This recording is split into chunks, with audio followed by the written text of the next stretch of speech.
নমস্কার বন্ধুরা, বরা ক্রিকেট চ্যানেলে আপনাদের স্বাগত। উফ, কি একটা ম্যাচ হলো রে ভাই! কি অবিশ্বাস্য, কি রোমাঞ্চকর, টান টান উত্তেজনা একটা ম্যাচ আমরা দেখলাম। রাজস্থান বনাম গুজরাট টাইটেন্স। বন্ধুরা, আমরা যখন টিভিতে মুভি দেখি তখন 1 মিনিটের জন্য চোখ সরানো যায় না।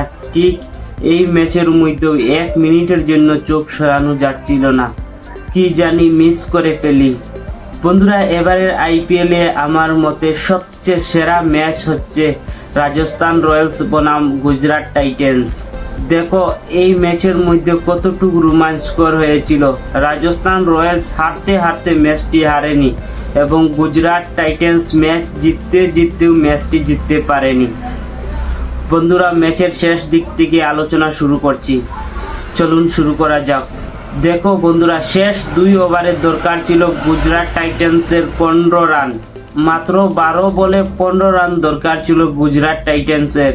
আর ঠিক সেই সময় রাজস্থান রয়্যালসের ক্যাপ্টেন রিয়ান পরাগ তিনি একটি ব্রিলিয়ান্ট কাজ করিয়ে দিলেন। দেখো 19 ওভার ছিল তুষার পান্ডে, ওনাকে বল দেওয়ার জন্য একবার তিনি বল হাতে দিয়েছিলেন, কিন্তু হঠাৎ তিনি মাইন্ড চেঞ্জ করে তিনি বল দিলেন জফরা আচারকে।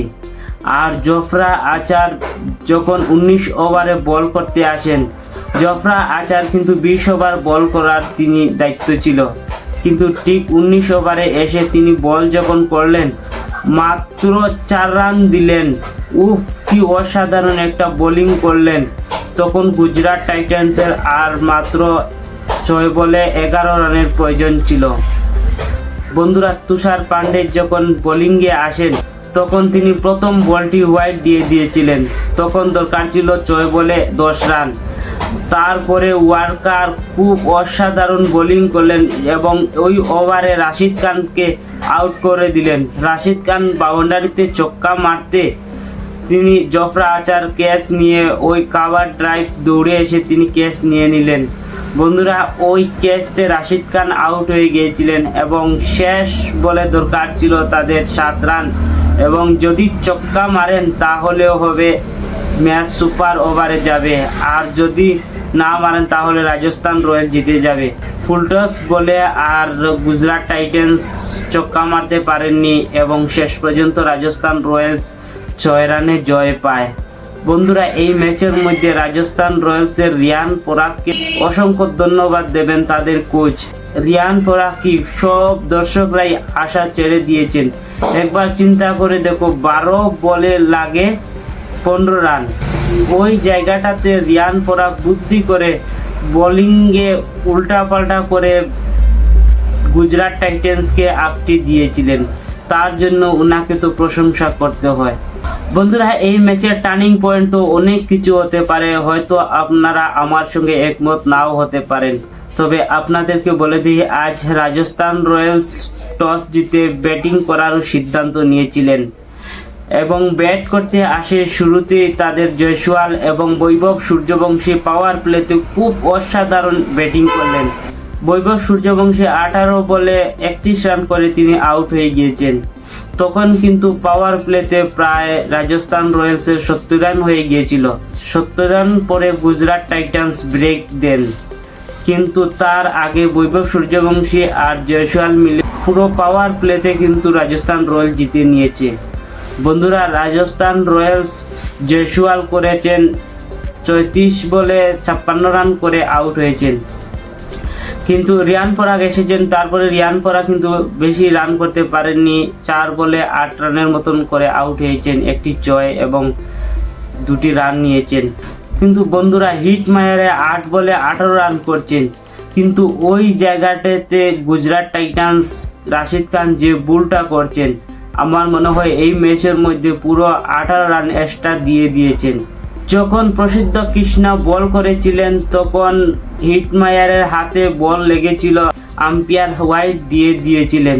তখন কিন্তু ডিআরএস ছিল, রাশিদ খান ডিআরএস নেননি। পরবর্তী সময় দেখা যায় হাতের মধ্যে স্পাইক করেছে ওই বলটাতে। বন্ধুরা, তখন কিন্তু হিটমায়ার 0 রানেতেই ছিলেন। আমার মনে হয় এই 18 রানটা গুজরাট টাইটেন্স এক্সট্রাভাবে দিয়ে দিয়েছেন। তো বন্ধুরা, টুপ জুরেল একটি অসাধারণ ইনিংস খেললেন, প্রায় 75 রানের মতন একটি ইনিংস খেললেন। শেষ পর্যন্ত সব মিলিয়ে রাজস্থান রয়্যালস 210 রান করলেন।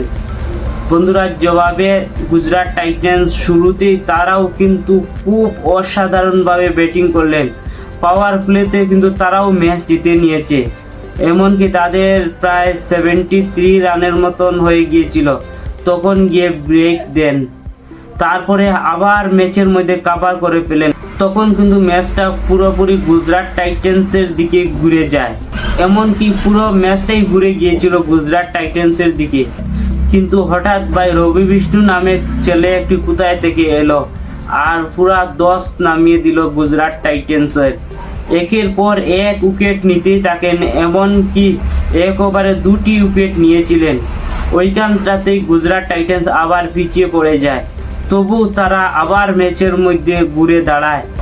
এমনকি তারা ঘুরে দাঁড়িয়েছে তখন শাহরুখ খান এবং তেওয়াতিয়া দুইজন কিন্তু খুব অসাধারণ টি20 ম্যাচ খেলেন। এই দুইজন যতক্ষণ ম্যাচের মধ্যে ছিল পুরো টাইটান্সের দিকে ম্যাচটা ঘুরেছিল, কিন্তু দুর্ভাগ্যবশত তেওয়াতিয়া রান আউট হয়ে গেলেন এবং শাহরুখ তিনিও আউট হয়ে গেলেন। তারপরেও কিন্তু রাবাডা এবং রাশিদ খান মিলে একটা পার্টনারশিপ হয়। রাবাডা কিন্তু এসে তাবড় তুবড় ছক্কা মারে পুরো ম্যাচটা রাজস্থান রয়্যালস থেকে কেড়ে নিয়েছিলেন, এমনকি পুরোপুরি ম্যাচটা গুজরাট টাইটান্সের দিকেই চলে গিয়েছে। বন্ধুরা, শেষ যখন 12 রান ছিল তখন 15 রানের দরকার ছিল। যদিও এক রান করে বলে নিতেন, তবু এই ম্যাচটা গুজরাট টাইটান্স জিততে পারত।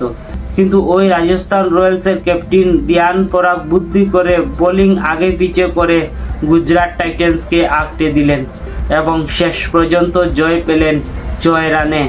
বন্ধুরা, এই রুদ্রশ্বাস জয় রাজস্থানের হলো শেষ পর্যন্ত। তাহলে বন্ধুরা, এই ম্যাচের টার্নিং পয়েন্ট আমার মতে চোপড়া আচার্য যখন বল করলেন, এক ওভারে মাত্র 4 রান দিলেন, ওটাই হচ্ছে আমার মতে রাজস্থান রয়্যালস জেতার টার্নিং পয়েন্ট। অথবা তুষার দেশপান্ডের শেষ ওভারটাই হচ্ছে রাজস্থান রয়্যালস জেতার টার্নিং পয়েন্ট।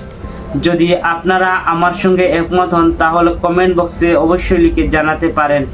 আর ভিডিওটি ভালো লাগলে লাইক করবেন, আর অবশ্যই চ্যানেলটিকে সাবস্ক্রাইব করে রাখবেন। ধন্যবাদ, টাটা, আবার আসছি নতুন ভিডিও নিয়ে। জয় হিন্দ।